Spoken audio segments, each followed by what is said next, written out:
there. Thought might start to put out some training videos, just talking about some skills that we might have when we work with young people. So check out, hopefully on the third Friday of the month, whatever we're up to, a video might pop out that teaches us something.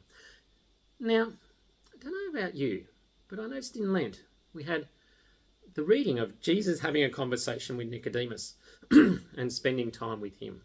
And then the week after we had Jesus talking with a Samaritan woman and spending time with her and listening to her, and the changes that those conversations made. And in between that, I attended a online conference from Intergenerate in the United States.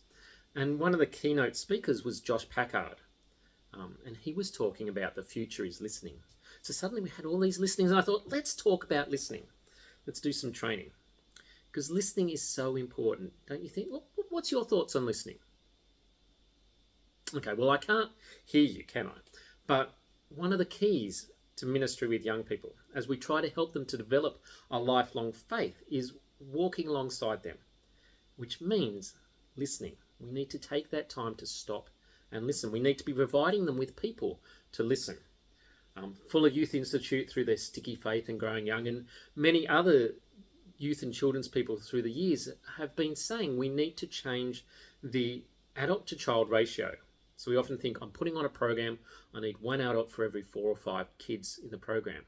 Instead, we should be thinking, for every one child in our congregation, how are we connecting them with 4 or 5 adults in a meaningful way?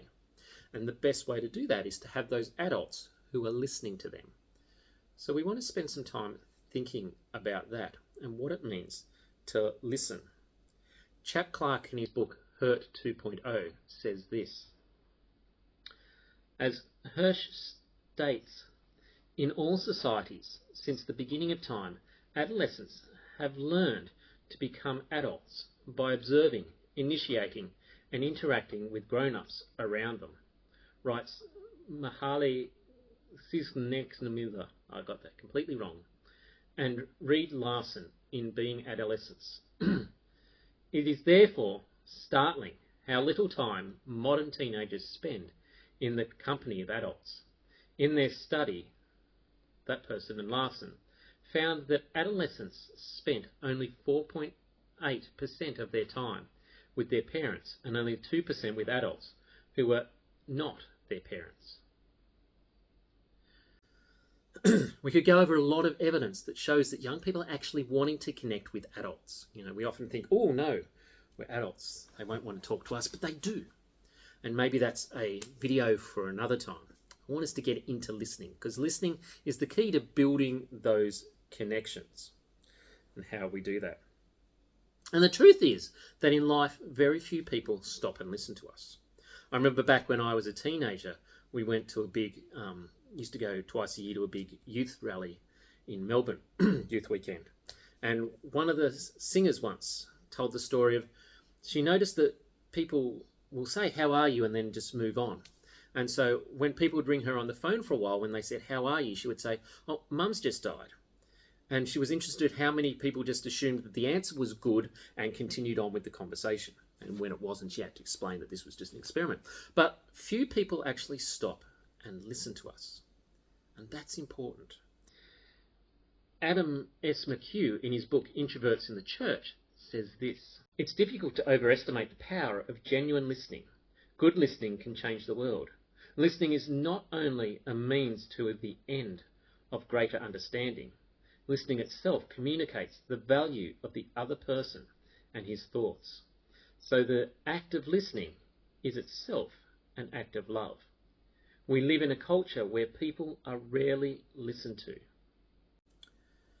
Because we so rarely are listened to, and people stop to listen to us, when we do listen, it has a profound effect.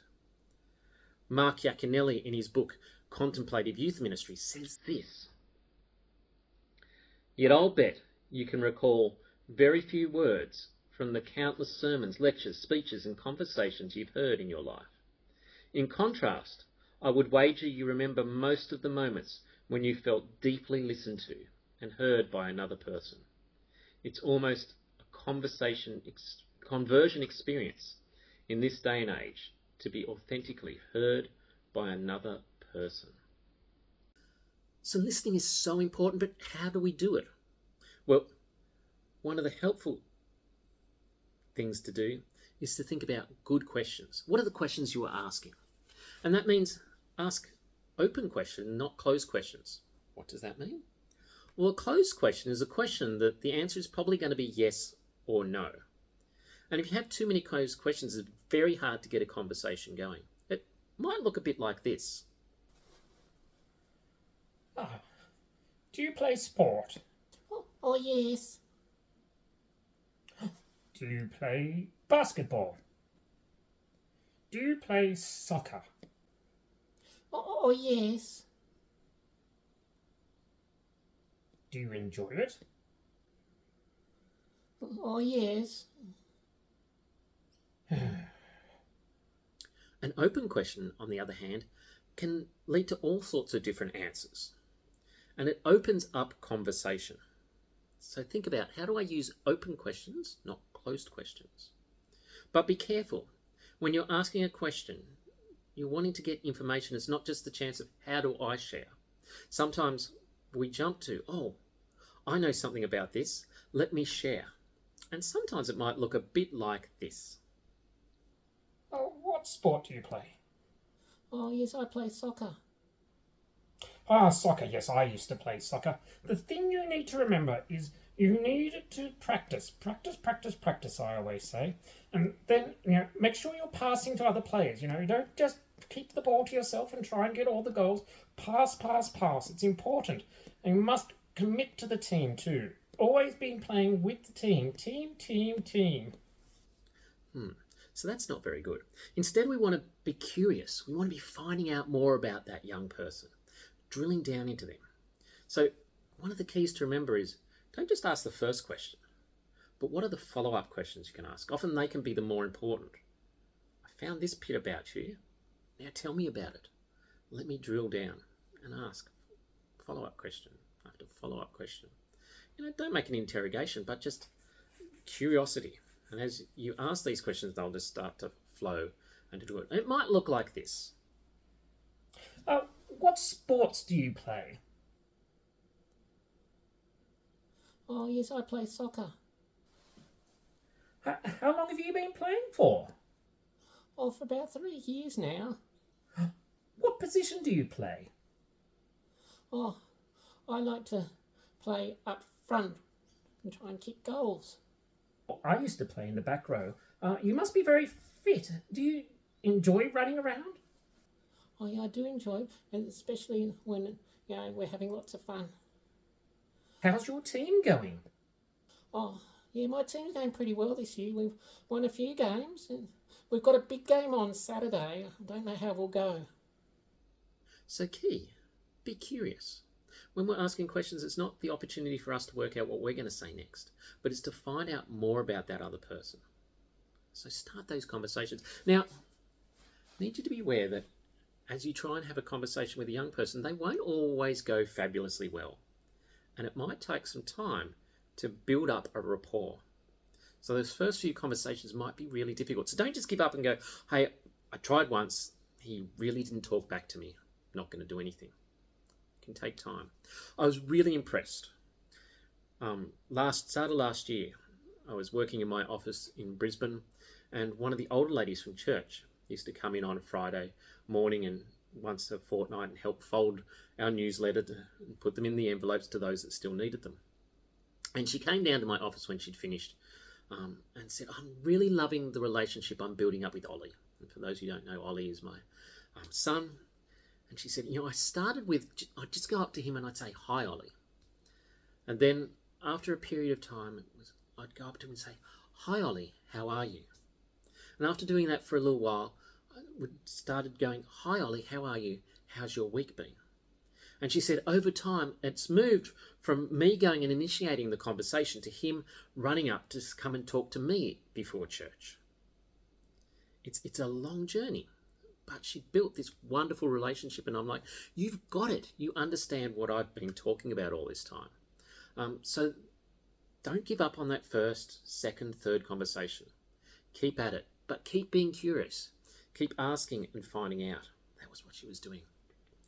As I mentioned, I listened in to Josh Packard's talk, and in that, he gave us 3 rules for conversation.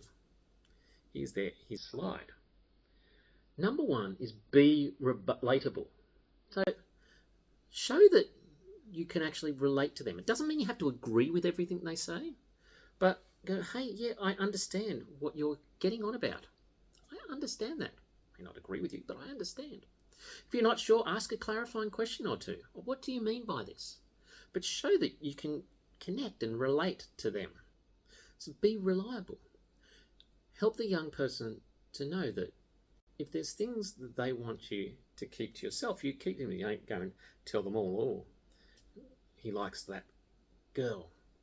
Keep that to yourself. Of course, note that if there's things that need to be reported, you report them on. And you let the young person know, hey, I can't actually keep that secret. I need to tell someone about that. But otherwise, show that you can keep their things and hold them. And also, if they talk about doing activities, I'm going to have this great game on the weekend, I'm going to be in a school play, try and be there. And if you can't be there, follow up and ask, how did that play go? Did you enjoy it? What was it like? How was the game on Sunday? You know, ask those questions. And third rule is be curious. Show that you're interested in the person. Show that you value their story, that what they're saying is important to you and you want to find out more because you value them as a person. German theologian Dietrich Bonhoeffer, in his book Life Together, says this: the first service that one owes to others in the fellowship consists in listening to them. Just as love to God begins with listening to his word, so the beginning of love for the brethren is learning to listen to them. So we show great care and value when we listen to the young person. Josh Packard then went on to talk about some don'ts. 5 and a bonus things not to do when you're talking. Number 1, don't judge. Young people are used to adults judging them and looking down on them in a sense. It's always interested me that sometimes in the past I've heard older people talk about, oh, the young people, they're so destructive, and then a few sentences later they're talking about, yeah, when we were young we used to blow up letterboxes with bungers. Is there a difference? I don't know. But let's not judge the young people. It doesn't mean we have to agree with what they do or what they say, but let's not judge them. Let's not go, oh, you're a bad person, but walk alongside them. So number 1 is we don't want to judge. Number 2, don't give out unsolicited advice. So too easy, particularly we as males, we want to solve problems. And we jump in with, oh, shouldn't you do this? We don't want to do that. Particularly if they haven't asked. If they ask, hey, what do you think about that? Sure, jump in. And sometimes we don't need to give advice. Sometimes we just need to ask the right questions that get them to think through what they're doing. And they come out with the answers anyway. We don't need to give them the advice. So don't jump in with unsolicited advice. Number 3, don't interrupt. Again, we're listening, we're hearing, we're taking time. It's not just waiting for, oh, here's my thing. Let me jump in now. It's in my brain. Some people, you've got to say what's in your brain. Just hold it. And if you forget it, maybe it's not that important. I'm an introvert, and as an introvert, I often sit in conversations and I think, oh, that's a really good, I'll say this. And by the time I can get some gap in the conversation to speak up, the conversation has moved, and I go, well, that was a good point. And either I go, hey, can we go back to this? Or I'll just let that go. So don't interrupt. Just see how the conversation goes. Number 4, don't look at your phone. I'm looking at the laptop for my notes, but don't look at your phone. Just put it aside. And if you're talking with a young person and there might be an important call, just say to them, hey, I might need to check my phone if there's a message from something. Otherwise, just put it down. Focus on them. I remember years ago, went to Mornington Peninsula down near Melbourne for one of my schoolmates' wedding. And we were down there for the weekend. It was the weekend just after New Year's, actually.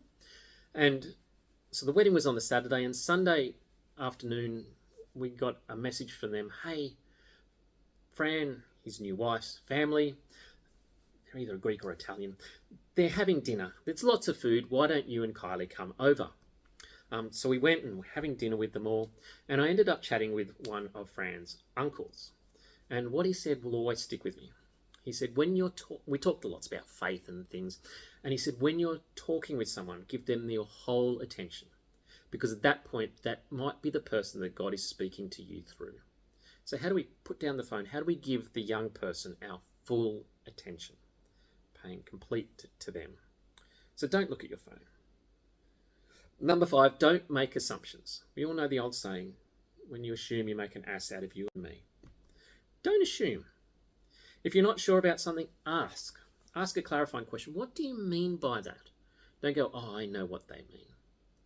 Don't assume. Don't assume that they're like you. Young people are very different to us and very different to how we were in young people. Yeah, they still have the same needs and struggles, but there's a whole heap more. So don't just assume. Ask. Be curious. Find out. And then his bonus extra one was don't laugh. Sometimes when a young person says something, it reminds us of something that happened in our life. And we go, yeah, no, don't laugh. Because they might think you're actually laughing at them, and that might really hurt. So resist that urge to laugh at those little memories that you might have raised for you. That's lots for us to think about. How do we use good open questions instead of closed questions? How do we focus on that young person? How are we curious? How do we be relevant and reliable and curious? How do we not judge? How do we not look at our phone? How do we not assume? And all those things, and not laugh. Probably enough time sitting on the couch. Go out and try listening. Let me encourage you to find a time to listen to a young person. In the book Alongside, Drew Hill quotes Eugene Peterson and says this: speaking to people does not have the same personal intensity as listening to them. The question I put to myself is not how many people have you spoken to about Christ this week, but how many people have you listened to in Christ? May you go out this week and find space to listen to people, whether they be old or young. Listen, connect, and grow. I'll see you sometime next month. Bye.